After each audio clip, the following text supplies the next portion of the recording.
Alright, in this video I'm going to show you, see this bottle of slime right here? Does it work? How does it work? We're going to be putting it to the test, putting a nail right through the tire and seeing if it'll plug the hole.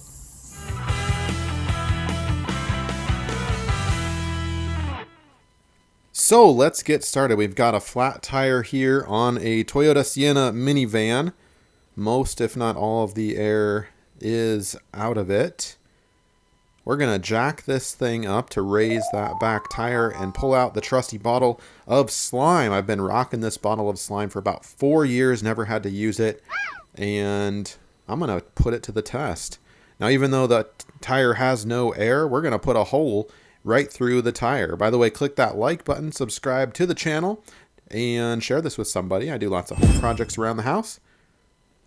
So we're going to put a nail right through the tread, not on the unrepairable area, but on the repairable area to simulate an actual flat. So we'll pound this nail through the thinnest part of the tread here. Actually, that's kind of difficult to do.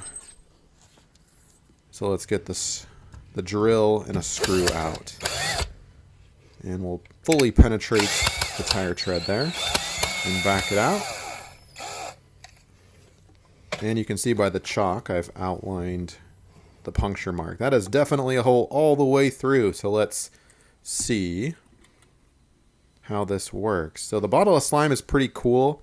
If you ever used this before, the little cap, don't throw away that cap because it has a pin on the inside of it that you have to use to basically extract this little valve in your air stem. But we'll talk about that in just a minute.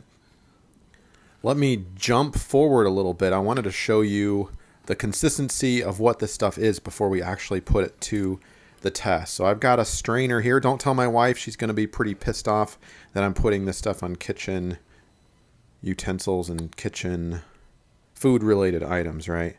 But I'll give it a good wash afterwards. So check it out. It's actually quite beautiful, I think. Kind of a mint chocolate chip look to it. And this is, again, a 4-year bottle of slime. The Toyota minivan that I have is all-wheel drive. It doesn't have a spare tire, so I've been carrying this with me. Now you can see here it's starting to seep through the holes in the strainer. And it looks pretty gross at this point, the opposite of the aforementioned beautiful. But it's got the little black pieces that you're seeing, I believe, are chopped up pieces of rubber that help to kind of seal that hole as it drips through any type of puncture. So it's not just liquid, there's actually little pieces of solids built into that. So we're going to get this thing out. It's got a tube and a cap. You just saw the cap. We'll talk about that more in a minute. But the tube is about 6 inches or so, and it just plugs in to the top just like that. And you just pretty much hand tighten that. Now the instructions are visual on the back. It walks you through everything step by step. From the position of the tire, where it needs to be, and to how to take out the little valve on your air stem. Don't forget to take off if this is your first time opening it, it's got a little seal right there. Otherwise you're going to be not having much luck getting this stuff through the actual tube. So you can go ahead and attach that to the tube. Now you'll see it start to come through, and if you're having problems, in other words, you're squeezing and squeezing and it won't go through, well, you forgot to take out the little valve in the air stem. So you'll use the black cap for the actual bottle of slime to remove the air stem. You just twist it out counterclockwise, lefty loosey, righty tighty. And that, now all the air will come out of your tire at this point, everything. And that allows, the removal of that valve allows basically anything to go into the tire, like this green liquid stuff.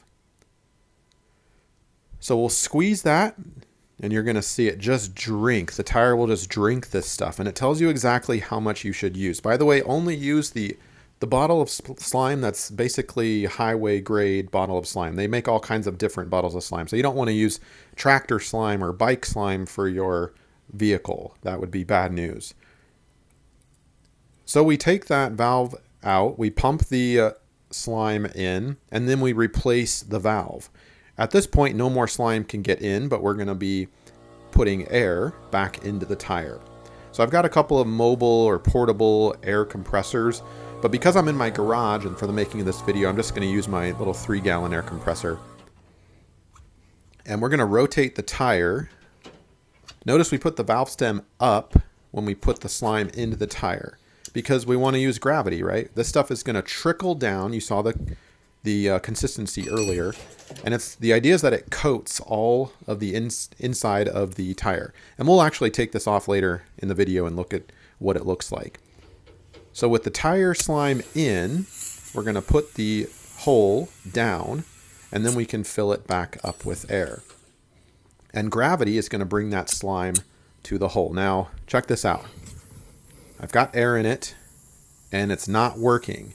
So I actually need to go back and use what the manufacturer recommended in terms of ounces. So I didn't put enough in the first time. But guess what? After I added the recommended amount, which is about 20 ounces or so, it seemed to have worked. Now, is it going to hold up? Let's lower the vehicle. Get this thing out of the way. That's important. And I've got about 35 psi of air in it as per the manufacturer, the Toyota label on the driver's side door frame there. They recommend 35 psi, so that's what's going in it. And we'll drive it around the block a little bit. I'm pretty nervous, but it seems to be holding up. Let's get out and check. I've got my air gauge here. There is the indicated with the chalk line where the hole is. And I do not hear any hissing. This is excellent news. And let's see if there's any lost pressure at this point. Again, I just drove around the block. We're actually going to take this on about an 8-mile excursion across town to get it properly fixed. So we'll see if it can hold up. In the meantime, I'm going to clean up my mess. I did spill a little bit. And here we go. Let's go 8 miles to the tire repair store. You can see my speed is generally between 30. I'm getting pretty fast here. I don't hear any vibrations. That's good. And I'm going about 40 to top speed, we'll say 40 to 45 miles an hour. And here we are rolling into the tire repair place. Now, before I hand it over to these guys to fix, actually, I'm getting my tire replaced here. We're going to measure the PSI after 8 miles, going between 30 and 45 miles an hour, and we are holding true at about 35. This is great news. Now, I'm getting the tires replaced with some run flat tires. I'll make a separate video on that, but this is what it looks like on the inside. It just completely coats everything, and you don't want this to be hanging out inside your tire for more than a few days. According to the technician, it just washes out with water. Pretty easy. But you don't want it to dry in there. That could create big issues with tire balance and piss off your technician too.